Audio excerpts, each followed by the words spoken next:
This episode is brought to you by my friend Rebecca Walser, a financial expert who can help you protect your wealth. Book your free call with her team by going to friendofdinesh.com. That's friendofdinesh.com. Coming up, a special episode. I'm joined by Zev Ornstein, the International Affairs Director at the City of David Foundation in Jerusalem. The City of David Foundation is directly involved in archaeological digs that are finding astonishing confirmation of the Hebrew and Christian scriptures. We're going to talk about how, remarkably, as the West moves away from our Judeo-Christian heritage, God is speaking back through ancient seals, inscriptions, and stones. This is the Dinesh D'Souza Show.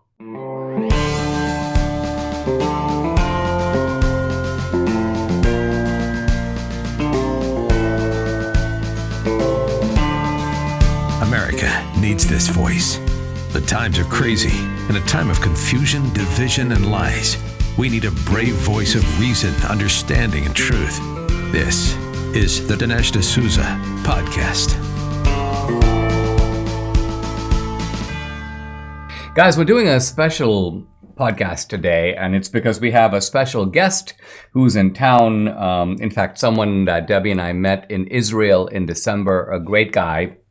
His name is Zev Ornstein, and he's the International Affairs Director of the City of David Foundation, which is based in Jerusalem. We're going to be talking about Israel, about politics. We're also going to be talking about biblical archaeology, all kinds of amazing stuff. And Zev, it's really a pleasure to have you. I want to actually show people a picture that Debbie took in Jerusalem. And this is Zev right here. And he's standing against a backdrop, which you can see is kind of dark. Well, as it turns out, this is a scene of the pilgrimage road in Jerusalem, the ancient road on which pilgrims walked. And it's being excavated right now, and the excavation is ongoing. This part I don't believe is even open to the public. Zev, talk a little bit about, I want to talk a little bit more about your story, but before we do that, talk about the scene here with all this black, ashy-looking substance and what's going on. I think it's a good way to just sort of dive into our subject for today. So that picture right there is a time capsule. When we're standing there back in December, we're about 60 feet beneath the surface. Normally, archaeology is top-down. You start at the most modern, you go down to the bottom. The challenge in the City of David, the place where Jerusalem began, is that you have a modern-day mixed Jewish-Arab neighborhood there. Now, it's one of the most significant heritage sites on the planet, not to millions, but to billions of people.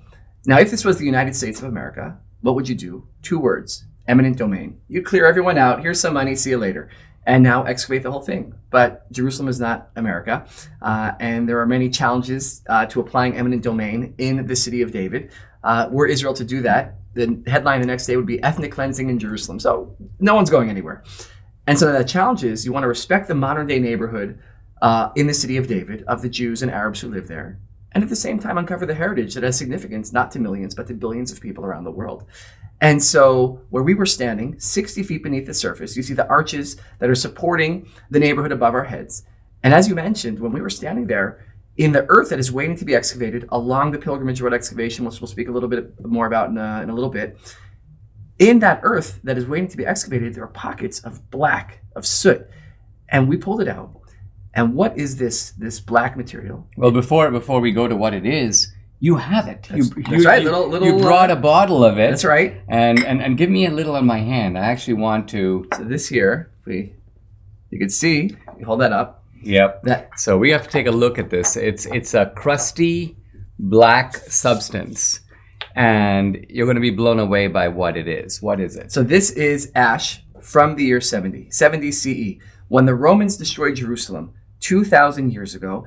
This is the remnants of the ash that was left behind. So they burned the place. They burned Jerusalem down. They burned the temple going back to the time of Jesus, and they burned all of Jerusalem. And this is the remnants of that destruction, not simply as a matter of faith, but as a matter of fact. And you can go to Rome today. You could see the Arch of Titus celebrating the Roman destruction of Jerusalem, where they see the temple treasures being led out of Jerusalem. We have a coin that the Romans are so proud of their victory over Jerusalem that they mint a coin to celebrate that victory that we have over here. Here is the Roman Emperor Vespasian.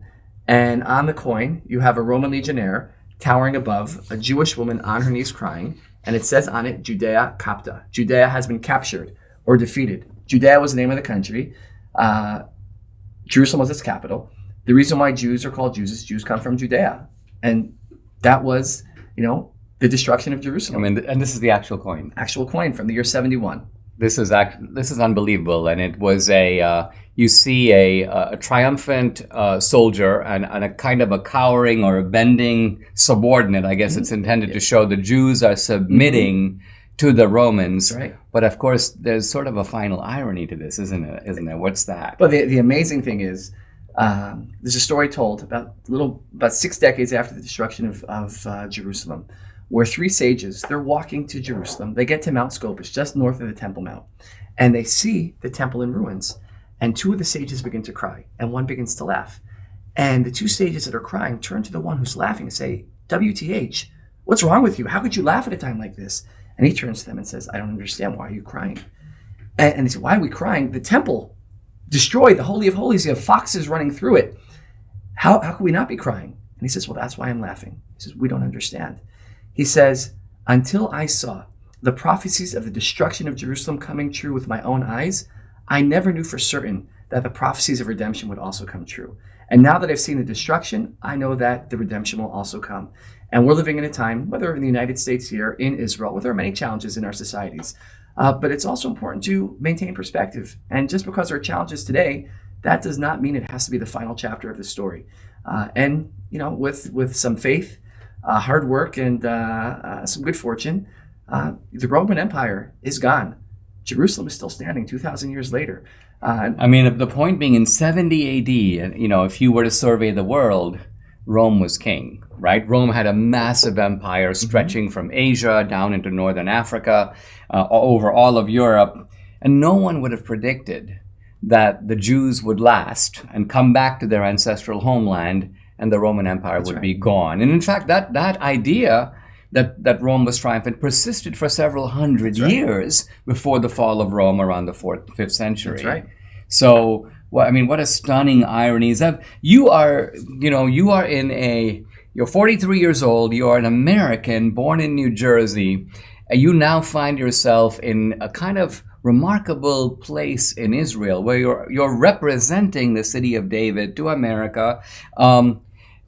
Talk a little bit about your own life. How did an American Jew end up in this? Let's take a pause. When we come back, we want to hear the story of Zev Ornstein.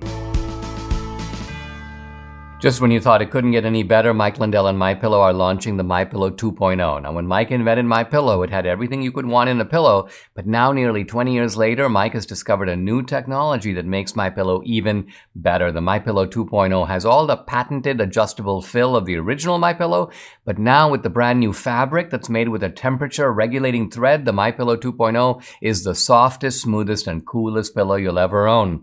Say goodbye to tossing and turning, flipping your pillow over in the middle of the night. And more great news on the MyPillow 2.0 front, buy one, get one free. This offer, of course, with promo code Dinesh. The MyPillow 2.0 is machine washable and dryable. It's made in the USA, comes with a 10-year warranty and a 60-day money-back guarantee. So go ahead, order for you and for the family. Call 800-876-0227. That number again, 800-876-0227, or go to mypillow.com. Don't forget to use the promo code to get the discount. It's DINESH, Dinesh. We're back with Zev Ornstein, Director of International Affairs at the City of David Foundation based in Jerusalem. By the way, you can follow him on Twitter, Zev, Z-E-E-V, Ornstein, O-R-E-N-S-T-E-I-N.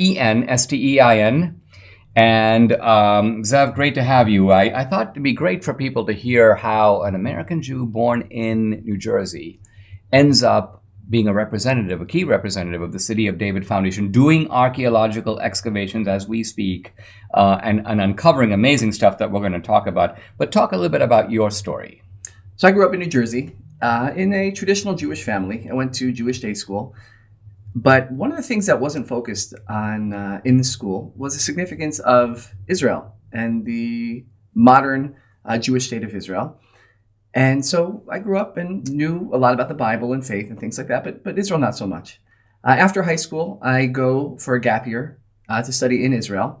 And during a weekend, a Sabbath in Israel, we spent it in the old city of Jerusalem.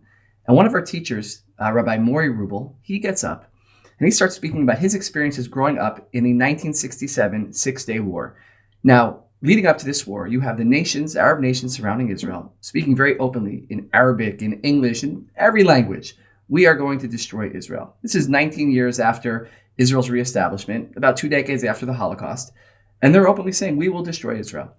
In Israel, they were preparing parks to be future mass graves, expecting horrific casualties. The American Jewish community in 1967 was begging Israel to send the children to America so that in the event that Israel is destroyed, there will be a surviving remnant. And yet, not only does that not end up happening, but in 6 days, Israel nearly quadruples in size, returning to Jerusalem, to the Temple Mount, to the city of David, to the Old City, to the Mount of Olives, to the Church of the Holy Sepulchre, the Stations of the Cross, places like Bethel, Bethlehem, Shechem, Shiloh, Hebron, all the places that are biblically significant. In 6 days, Israel returns to all of these places and so many others. And I'm sitting there listening, and I'm getting more and more disturbed because I'm trying to figure out, how is it that my parents spent a lot of money that they did not have to give me a good Jewish education, and yet I did not know anything about what this teacher was talking about. I didn't know anything about the ingathering of the exiles, making the desert bloom, the miraculous military victories, the reestablishment of Hebrew as a modern-day spoken language, and just reestablishing sovereignty in our ancient homeland, something that, historically speaking, does not happen. When a people historically has been exiled from their homeland, you don't come back. And yet here we were 2,000 years later. Look at the other people in the Bible, right? Sure. There are innumerable tribes, the That's Canaanites and so on. Where are the Canaanites? That's Where are right. the Jebusites? That's right. So the Jews are distinctive in having reestablished their homeland. So okay, so you're like, I don't know anything about this. So what happened next? So I went up to this teacher. I said, I want to know more about what you're talking about. And he recommends a book, O Jerusalem, which Who wrote that book? Collins and LaPierre. Oh, that's right, of course. And right, I read this book. I track it down before Amazon. I somehow find it in a used bookstore, and I take off the next 3 days to read this book. And for the first time in my life, after reading this book, I said, wow, there really is a God. Now, you might say, well, what does that mean, there really is a God? You grew up in a traditional Jewish family. You keep the Sabbath. You eat kosher. What does that mean? Of course there's a God. And I would have said to you, well, if I would have been born in Saudi Arabia, I would have probably been a good Muslim. And if I'd been born in the South, I would have been a good Christian. And I have to be born into a Jewish family in New Jersey. So I tried to be a good Jewish person. But, there wasn't much more to it than that. And if you would have pushed me, I would have said, well, thousands of years ago, God took us out of Egypt and gave us the law at Sinai. And so out of thanks for that, we still today do all these things. But is there a God today who is actively involved in the world and cares about the Jewish people and Israel and all the things that it says in the Bible? I don't know. And yet I read this book, and you see all the things that has been happening over the last 2,000 years to the Jewish people, and the return to the land of Israel, the restoration of Jerusalem as the capital of Israel, and all these amazing things. And I said, wow, this doesn't just happen. And you see the focus, the obsessive focus at places like the United Nations and in Europe and around the world in university campuses, the hatred of Israel. And that if someone wants to build a little bit of an expansion onto their apartment in the biblical heartland of Judea and Samaria, or in Eastern Jerusalem, the whole world goes crazy. For a tiny little country that in the whole world, there's about 12 million, 13 million Jews, the whole world is obsessed. I said, you know what? That also seems to be divinely ordained in some way. And I said at that time, I want to be a part of this story. And so I finished university in New York and met my wife there. And 7 months after we get married, we moved to Israel, to Jerusalem. We've been living there over 20 years now. All three of our children born in Jerusalem, which is the greatest gift I'll ever give my children. And the amazing thing is I get to share the significance of a place, the city of David, the place where Jerusalem began, biblical Jerusalem, with significance, not just to the Jewish people, but you're talking about billions of Christians around the world where it's their heritage, where Jesus walked.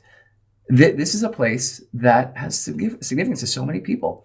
And yet somehow I find myself in this position, getting to be here sitting with you and sharing the city of David with you. And it's humbling. It's a big responsibility. It's a tremendous privilege, but it's an even bigger responsibility to represent Jerusalem well.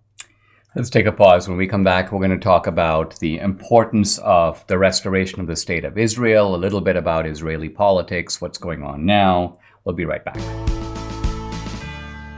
Thanks to your support, Patriot Mobile has emerged as one of the leaders in the parallel economy, and they have big news. Patriot Mobile now offers service with all three major networks. This means if you're with the big three, you like the service but don't like the values, you can access the service with Patriot Mobile. They also offer a performance guarantee. If you're not happy for any reason with your coverage, you can switch between the three major carriers for free. Patriot Mobile is America's only Christian conservative wireless provider. It offers nationwide coverage on the best 4G and 5G networks, so you get the same great service while supporting a company that fights to preserve our God-given rights and freedoms. This new year, resolve to stop supporting companies that don't align with your values. Their 100% US-based customer service team makes switching easy. Just go to patriotmobile.com, that's patriotmobile.com/Dinesh, or call them at 878-PATRIOT. Get free activation today with the offer, code Dinesh. That's patriotmobile.com/Dinesh, or call 878-PATRIOT. I'm back with Zev Ornstein, Director of International Affairs at the City of David Foundation in Jerusalem. You can follow him on Twitter at Zev, Zev Orenstein. And we're talking about Israel and the Bible. Zev, you made a striking point where you said that, it's one thing for us to believe that God was once active in the world. In fact, certainly if you look at the Hebrew scriptures, in the very beginning, God is talking to Adam and Eve. He seems to communicate in a very direct way with Abraham, even with Moses. They may not see his face, but it's unmistakably him. Mm-hmm.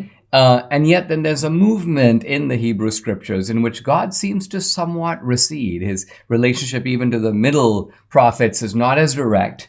And then later, God seems to be in the same position as he's now. So I think the point you're making is that finding God in history today is a trickier business. And yet you do have explicit predictions in the Hebrew scriptures that the Jews will return. I mean, that's unmistakable. Mm-hmm. Bible prophecy can be a little cloudy, but that's not cloudy. And here we are, and I want to highlight the sort of extreme implausibility of that event.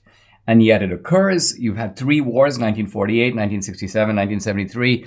In every case, Israel is victorious against massively combined armies. So is this what you're saying, that it seems like a combination, a political and a religious epiphany hit you at the same time, and you wanted to be in the middle of it? Faith is a choice. You could relate to the world as if it's just always been like that, always will be like that. Or you could relate to the world that there's something bigger at play, and that we are, as people created in the image of God, that we have a certain purpose to fulfill in the world, both individually and collectively. And the more I became aware of the history of the modern state of Israel and the return of the Jewish people to the land of Israel, and the world's obsession with Israel, not always positive, I realized there's something bigger at play. And there's something that spoke to me, again, from, a spiritual place of feeling that perhaps what I was put in this world to do had something to do with that. And what I found over the last 9 years working at the City of David, and before that and other things I was doing, is that, for me, I believe, at least for the season that I'm in right now, the call that I have is over here to share the significance of Israel, of Jerusalem, with people around the world.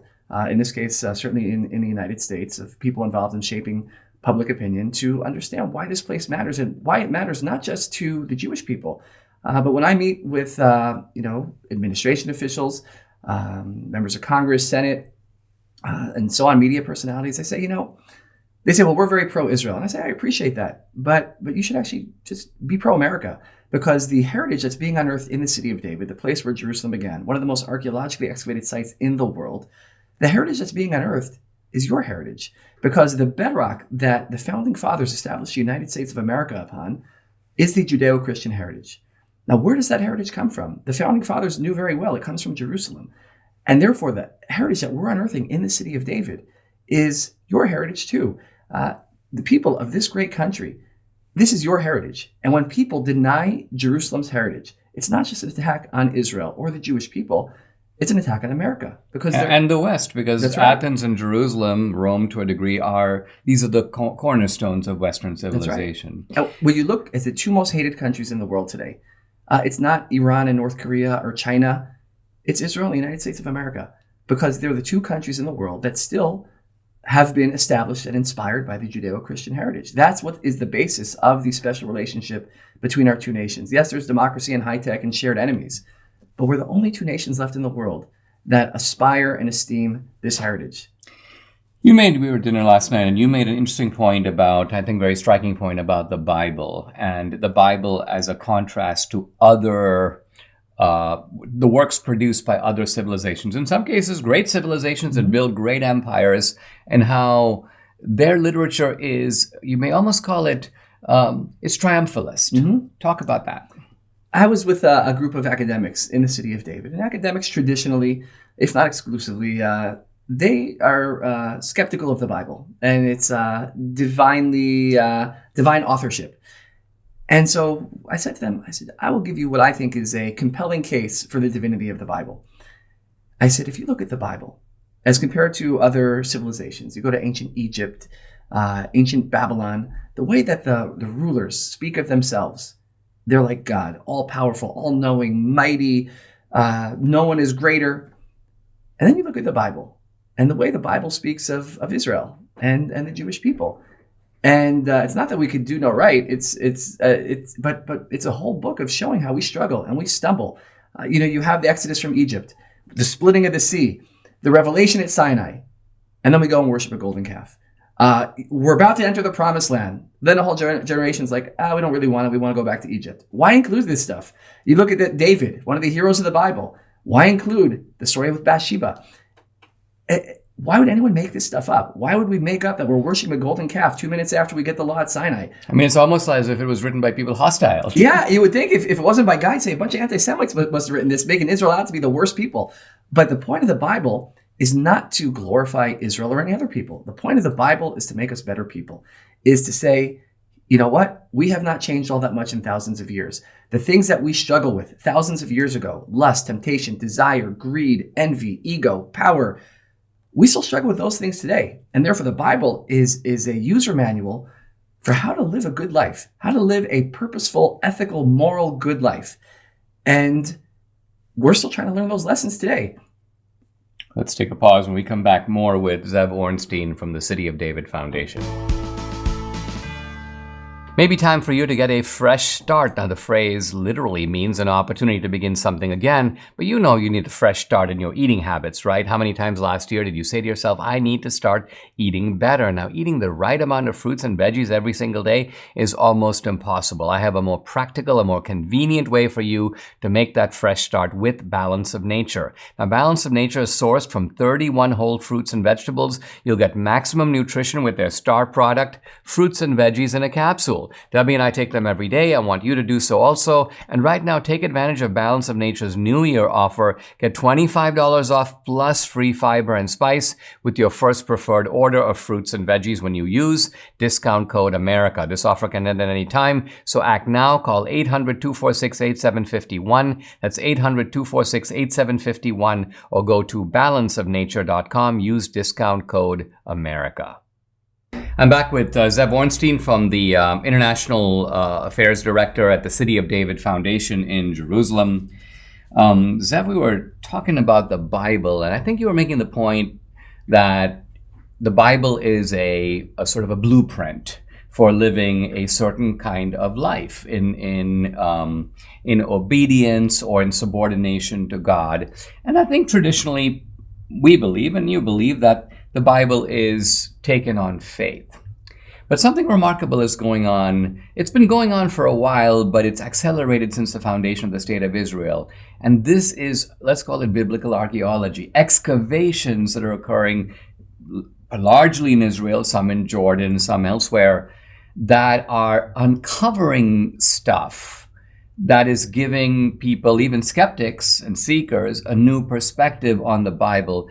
Talk a little bit about this discipline of archaeology, how you became interested in it, and what is it really doing? And then we'll get to the City of David in particular. So archaeology is very much like you have on TV these crime shows, and the shows all start off the same. There's a dead body, and now you spend the rest of the show trying to figure out who did it. And you have clues and DNA and forensics and all that kind of stuff. So archaeology is the same thing. Just a couple of thousand years, it happened before. Now you're trying to find the clues, and it might not be a body, it might not have some DNA evidence, but there's still clues as to who was here before, what was happening here. Now, there are ancient civilizations all over the world, but there are few that matter to people today as much as what's happening in Jerusalem. Because unlike ancient Egypt or ancient Rome, where once upon a time there were these civilizations, Jerusalem still has deep resonance for billions of people around the world of many faiths and backgrounds. And so when something is unearthed in Jerusalem, in the city of David, it's not just, oh, wow, that's really interesting, that's kind of cool. It actually has implications that are spiritual, sometimes political. Contemporary, yeah, now. Contemporary, today, and implications for the future as well. And so when people used to think, where's the original biblical city of Jerusalem? People thought it was the old city of Jerusalem. Until about 150 years ago, Queen Victoria of England wants to discover the treasures of the Bible, like the Ark of the Covenant. She sends a man by the name of Captain Charles Warren to the Holy Land to find those treasures. He comes to Jerusalem. He wants to search Mount Moriah, the Temple Mount. Today you have the Dome of the Rock and the Al-Aqsa Mosque standing there. But that is the site where the binding of Isaac took place. That is the spot where the Temple of Solomon stood for over 400 years, destroyed by the Babylonians 2,500 years ago, rebuilt, and then destroyed by the Romans in the year 70, the temple that Jesus would have visited during his lifetime as a Jew. And this is a place that matters, right? Still to this day, the Temple Mount matters a lot. And so now he can't excavate the Temple Mount. The Ottomans who were there, the Muslims say 1867, Charles, you're not going to dig up the Temple Mount. So he says, if I can't dig on the Temple Mount, I'll dig near it. He comes down the slopes of the Temple Mount, down into a barren 11-acre ridge, and he ends up coming up with a theory that this 11-acre ridge is actually the site of biblical Jerusalem, the city of David, the place where Jerusalem began. Except everyone thinks he's crazy because there's nothing there. They say it has to be the old city of Jerusalem. He says, I'm telling you, this is the spot. And over the next 150 years, the city of David becomes one of the most archaeologically excavated sites in the world, the most excavated site in Israel. And today everyone knows that Charles Warren was correct, that the original Jerusalem of King David, King Solomon, King Hezekiah, prophets like Isaiah and Jeremiah, the place where the kings of the Bible ruled and the prophets of the Bible preached, is not the old city of Jerusalem, but the city of David, just outside the walls of the old city. Absolutely amazing. I'm going to show a picture here, and it's, I don't know if you can see it clearly.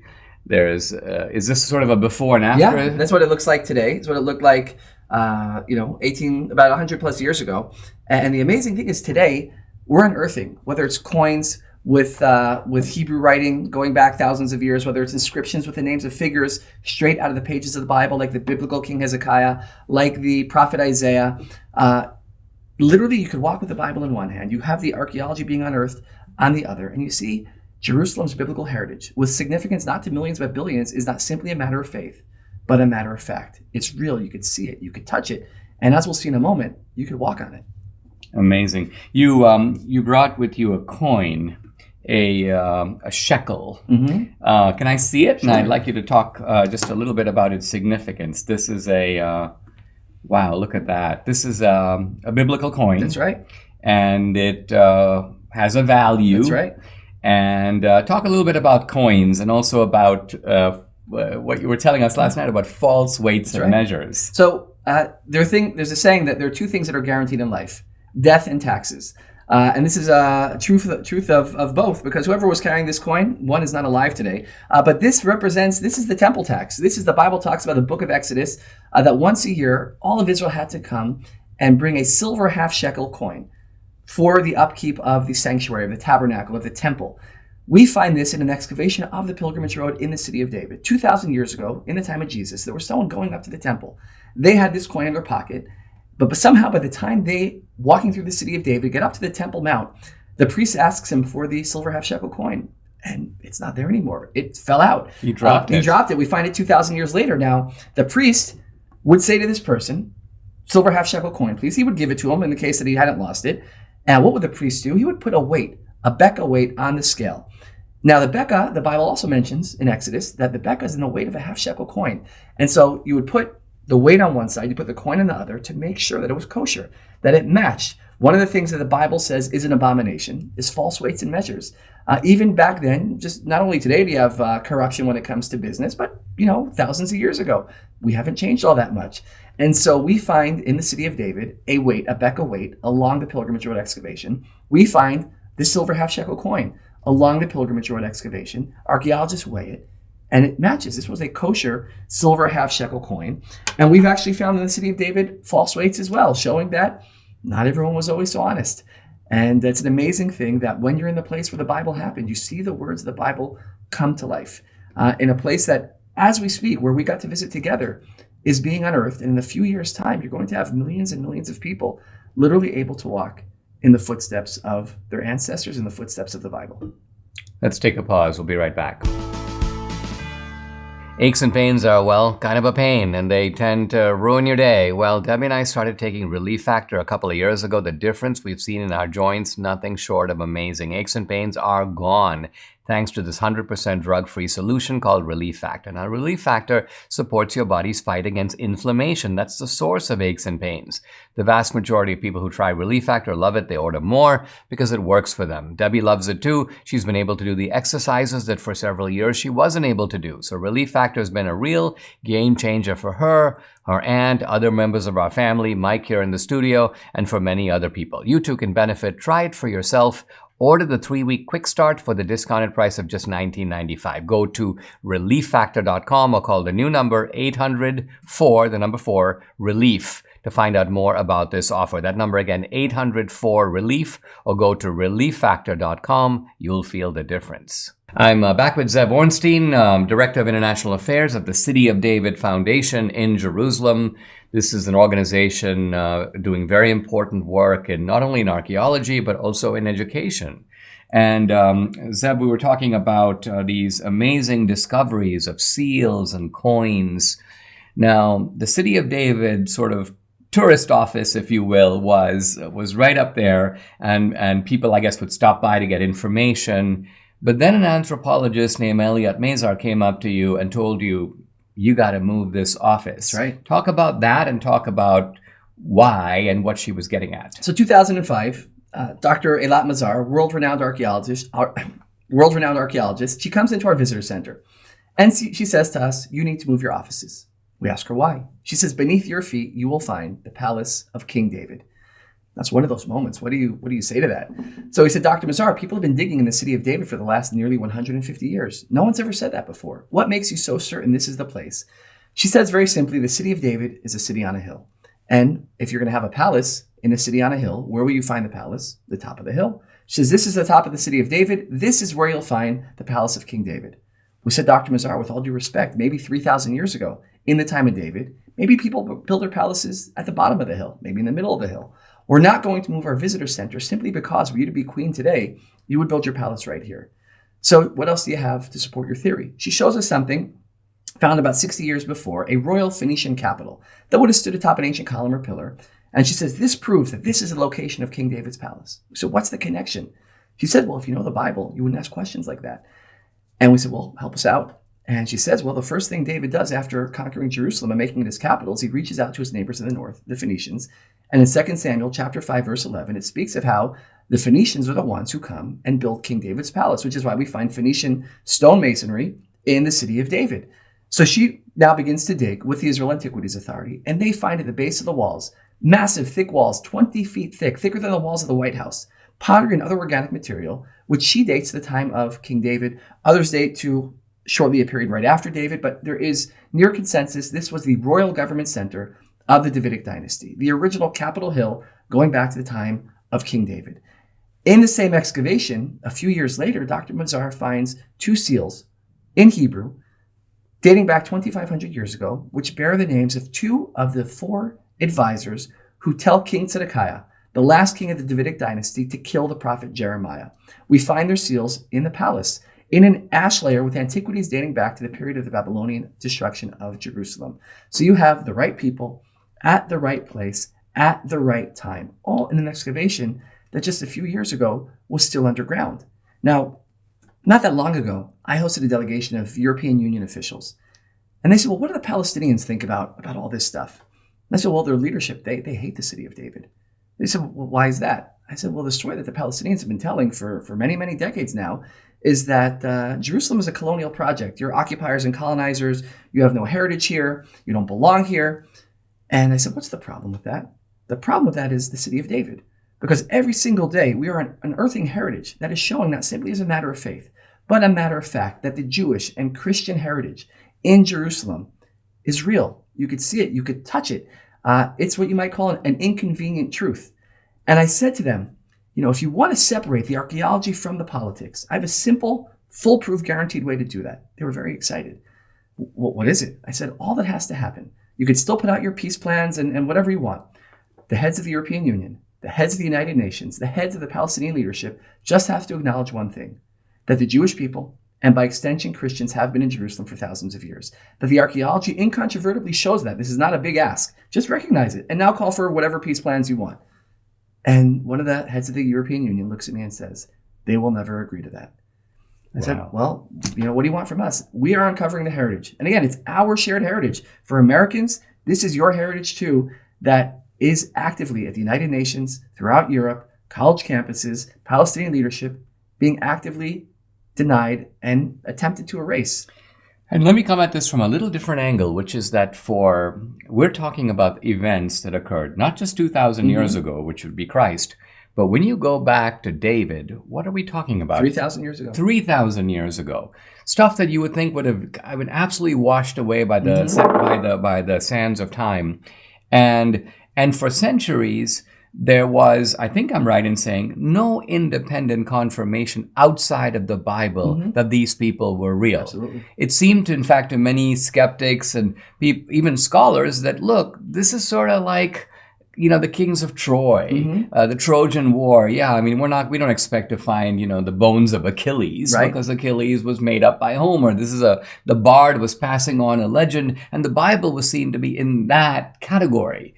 But what we're now seeing is that whether or not you accept the supernatural aspect of the Bible, the historicity of it. There was a King Hezekiah, there was a King David. He had a palace and he had successors and they lived right here. And these are their seals. I mean, this is like kind of bone-chilling stuff. And the amazing part about it is, up until about a century ago, certainly in the West, it was taken for granted that the Bible was true. People believed. 100 years later, you could hardly find a university campus anywhere in the West where there isn't a whole department about biblical criticism, where believers are oftentimes mocked and scorned by the culture. And yet, at a time with unprecedented denial, we have unprecedented discovery taking place, showing that the biblical heritage of Jerusalem is not simply a matter of faith, but a matter of fact. And people now have the freedom to make a decision on their own. You have the skeptics, you have the denial, but you also have the discovery. Amazing. Let's take a pause. We'll be right back. Despite the U.S. blowing through the $31.4 trillion debt ceiling in January, the White House still refuses to reduce spending. While our national leadership seems to have buried their heads in the sand when it comes to fiscal responsibility, it's time to pull yours out. Now would be a great time to diversify into gold with Birch Gold. This is why Debbie and I buy gold. In times of high uncertainty and instability, we want something dependable. Birch Gold makes it easy to convert an IRA or 401k into an IRA in precious metals. Think about this. To dig our country out of this mountain of debt, every single taxpayer in the country would have to write a check for $247,000. Wow. And it's only getting worse. Protect yourself with gold today by texting Dinesh to 989898. With an A+ rating with the Better Business Bureau, thousands of happy customers, countless 5-star reviews, Birch Gold is who Debbie and I trust to protect our future and yours. So get the process started. Text Dinesh to 989898 today. I'm back with the remarkable Zev Ornstein, the Director of International Affairs at the City of David Foundation. You can follow him on Twitter at Zev, Zev Orenstein. We're talking about archaeology, the Bible. We're talking about Israel. Zev, you were making, I think, a point of capital importance, which is that at a time when America and the West appear to be pulling away from Christianity, from Judaism and Christianity. And not that this is something totally new, but I think what is new is the degree of hostility to the Judeo-Christian tradition. It's naked, it's open, it's vicious. And at this very time, it almost appears mysteriously that God is speaking back through the stones. And I say that because these discoveries are occurring now. Now, in some cases, when we speak now archaeologically, we mean in the last 50 years. But there are things that you guys have dug up, like in the last 5 or the last 2 years. Talk about one of those most astounding archaeological digs, and that is the one you're focused on now, the Pilgrimage Road and the Pool of Siloam. That's right. What is the Pilgrimage Road and what is the Pool of Siloam? By the way, I'm going to show a picture here. This is a photo. What is this, Zev? Is this a... What you can see there is on a very rainy day, part of the pool filled up with water. Yeah. Day to day, you don't have that much water in the pool. But the amazing thing is 2004, at the southern end of the city of David, there's a road. Beneath the road, there's a sewage pipe. And the sewage pipe bursts. The municipality of Jerusalem has to send in construction crews to repair the sewage pipe. But Jerusalem is not just another municipality. The city of David, the place where Jerusalem began, is not just another part of Jerusalem. And here you don't only send in construction crews, you also send in archaeologists. The archaeologists are supervising, the bulldozers and dump trucks are doing their work.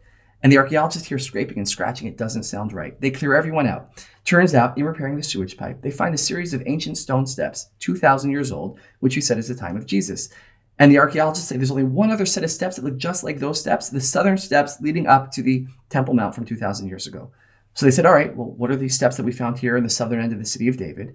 And they realized they had found the steps leading down to the ancient Pool of Siloam.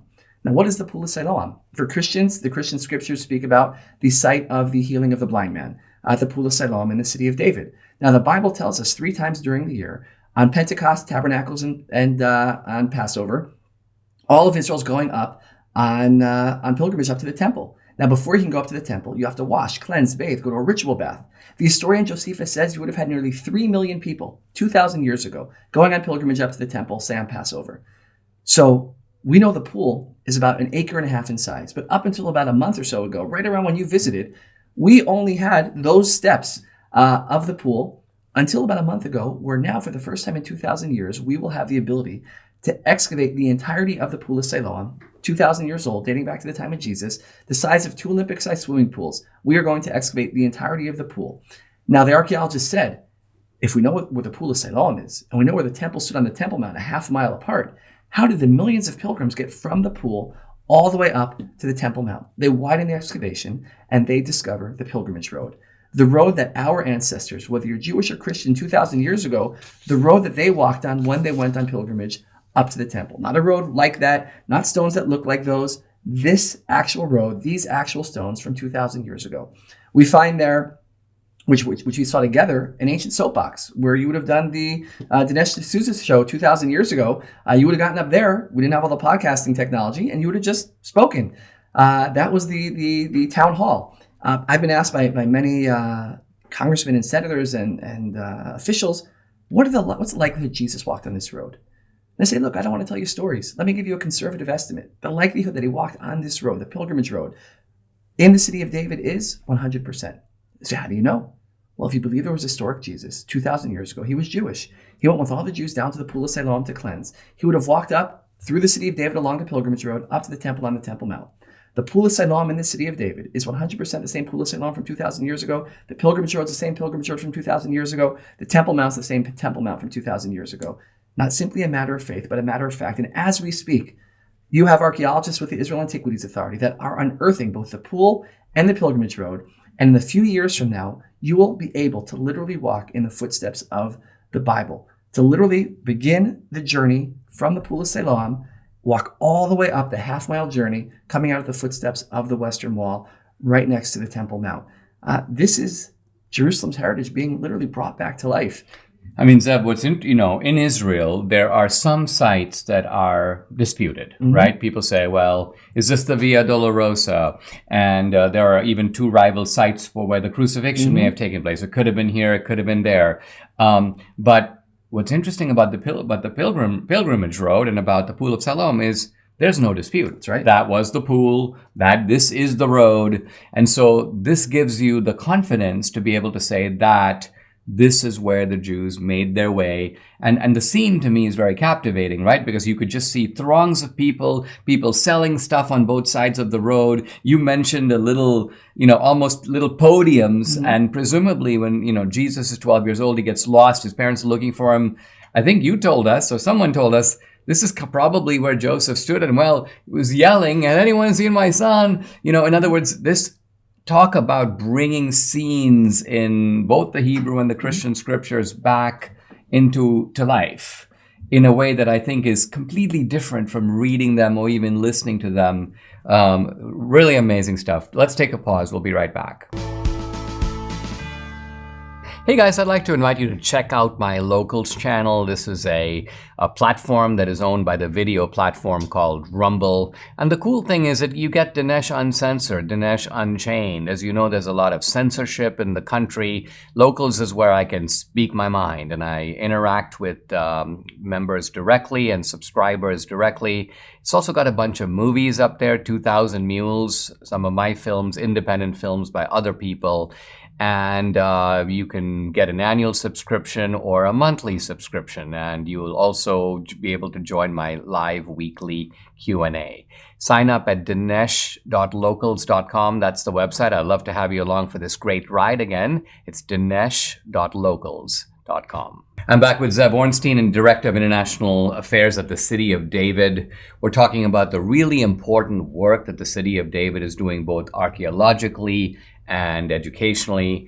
And I want to make a plea to you to check this out and to support the City of David. Debbie and I were deeply moved by what we saw when we were in Israel, and I'll come back to that in a minute. But I want to ask Zev, talk about a couple of the ongoing projects of the City of David that are significant. So we mentioned we're excavating the entirety now of the Pool of Siloam, the entirety of the Pilgrimage Road, the location of King David's Palace, and many other excavations within the City of David, which are really bringing our shared heritage with its roots in Jerusalem back to life. And even around the vicinity of the City of David, we have a site, for instance, known as the biblical Gehenna, the biblical hell. Now, why is Gehenna called Gehenna? In Hebrew, the place is called Gei Ben Hinnom, which is the Hinnom Valley.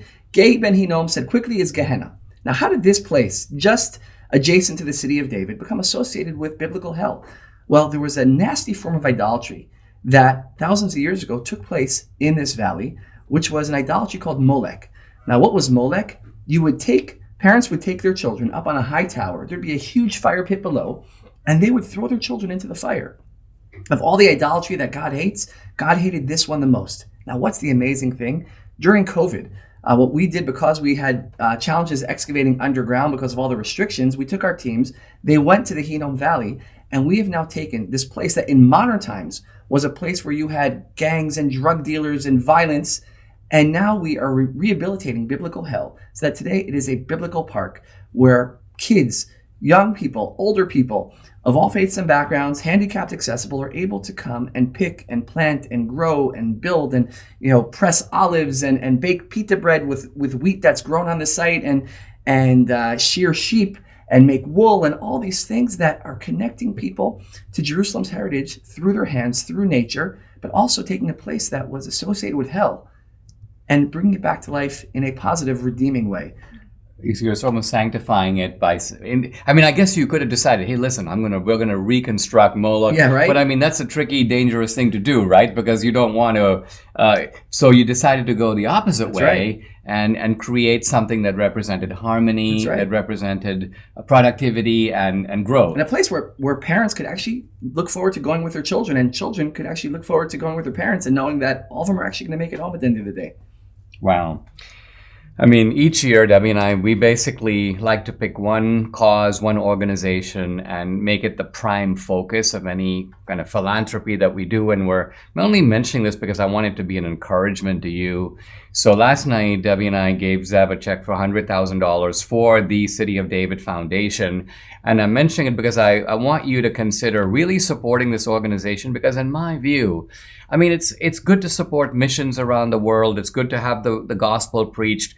But what we have here is the validation beyond a reasonable doubt of the authenticity of the Hebrew and the Christian scripture. So think of the impact of that to tens of millions of people around the world who come to Israel, who see for the first time. Debbie and I were actually with a couple from Canada who I would describe as, lapsed Catholics from Montreal, very cosmopolitan. And we could observe the emotional and spiritual impact of what they saw in Israel in general, but in the Pilgrimage Road in particular, on them. It just sort of rocked them. And it told us that this is a very powerful form of mission work. So with that, we're going to put up the website, and we want you to consider supporting the City of David and the great work they're doing. Zev, let's close out by me asking you about, you were actually telling us something last night that we didn't know about, and that is the actual meaning of the word Jew. You were like, let me tell you what the word Jew means. And I was like, I've never thought about that. Yeah, I have no idea. So in the Bible, in the 5 books of Moses, certainly, when a name is given for someone, it then gives the meaning behind the name. And so Judah was the 4th child, the 4th son of the matriarch Leah. And it says when she names Judah, and Jews come from Judah, the name, it is, this time I will give thanks to the Lord. So what does it mean to be Jewish? It means to give thanks for the blessings that we have in life, the ones that come from God, the ones that come from men, and to be, one, thankful for all the blessings we have, and also to be, like it says in Genesis 12:2 and Genesis 12:3, to be a source of blessing for the world. And that's the essence of what it means to be Jewish. Are we always living up to that aspiration? No. But certainly that is what we aspire to be. And I believe it's not an exclusively Jewish idea to have gratitude. We're sitting here in the United States of America, one of the most blessed countries in the world, and also one of the countries that's brought the most blessing into the world. And it's sad to see that so many people are taking it for granted. Same thing with Israel. No country is perfect, but those are 2 of the most blessed countries and countries that have brought the most blessing into the world. And I, for one, am grateful to have been able to live in both of them. And I think for us, if you feel blessed, as Debbie and I certainly do, then we urge you to consider blessing Jerusalem, and blessing in particular this project, which seems to me as of inestimable value. Why? Because at a time when America and the West are becoming more skeptical, maybe more disenchanted, to use an academic phrase, with the faith, here we have the Bible springing back to life in a manner that you can see and touch. And I think, Zev, you say that in a year or in a couple of years, we'll be able to go to the Pilgrimage Road, and the public will be able to walk that road that countless Jews, including one Jew named Yeshua, Jesus, walked on his way to the temple where all these astounding events took place. So Zev, it's been a delight and a pleasure. Thank you for stopping by, and wish you all the best in the great work you're doing. Thank you so much. Subscribe to the Dinesh D'Souza podcast on Apple, Google, and Spotify, or watch on Rumble, YouTube, and SalemNow.com.